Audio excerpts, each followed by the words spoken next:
Hi boys and girls, today we are going to use art to help us write a Cinquain poem. Cinquains were one that we need to work on a little bit, so we are going to focus on that one using art to do it. So you can use any kind of paint that you have at your house, tempera paint, acrylic paint, watercolors. Here I have some acrylics and I even have some watercolors that you might have laying around your house. If you don't have that, you can use something as simple as crayons that will work to do this. So I'm gonna go ahead and show you a couple different ways. The first one that you could do, you're only gonna focus on half your paper. So I just have a half sheet of paper here. If you have printer paper, that works too. You're gonna fold it in half and then crease it down the middle. And then you'll open it back up.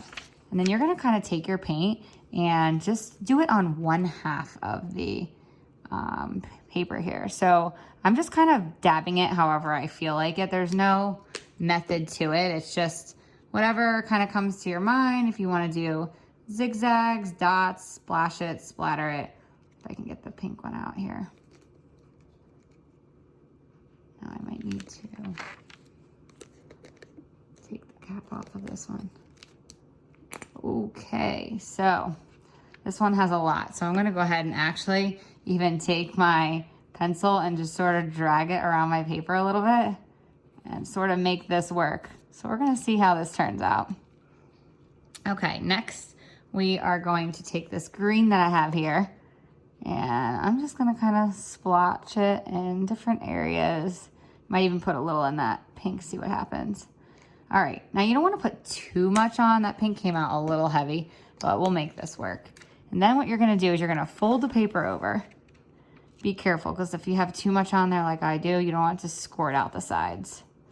If you do, just put maybe a paper towel under there. You can see my green's coming out a little bit. It's okay though, I'll clean it up. All right, after you dab it a little bit, kind of want to blend it down to the other side. You're going to open it up and try and see what you think you created. So if you don't like it, you can always close it back down and smush it some more, but you could hold it and kind of look and see what you think the design came out to be. So hold it different ways. Ooh, if I look at it this way, I almost see like a really beautiful butterfly. Have two huge eyes right here and almost like antenna. And then look at these kind of wings that I found. So you kind of have to hold it different directions to see what you've created. So I could do a whole cinquain on maybe the beautiful butterfly or maybe colorful butterfly. So we'll come back to this one. Now I did watercolors before and all I had done is I had taken a same thing, folded the paper over, opened it up, and then I had done just some squiggles, some dots with pink, and then I did some dots with yellow. And when I folded it over, squished it, and kind of opened it up, it came out like this. And when I was holding it different ways, I saw a couple different things. If I held it this way, I almost saw like little earthworms kind of going down into the earth. And when I held it this way, I almost saw like a spider kind of with his legs coming out. So depending on what kind of paint you have laying around your house, you'll get different results. This one obviously is much more simple, whereas the heavier paint you could see made a much more kind of blended art piece. Okay, and then if you use crayons for something simple, I want you to shut your eyes when you do this and just sort of close your eyes, and you're gonna have to just sort of color wherever you see.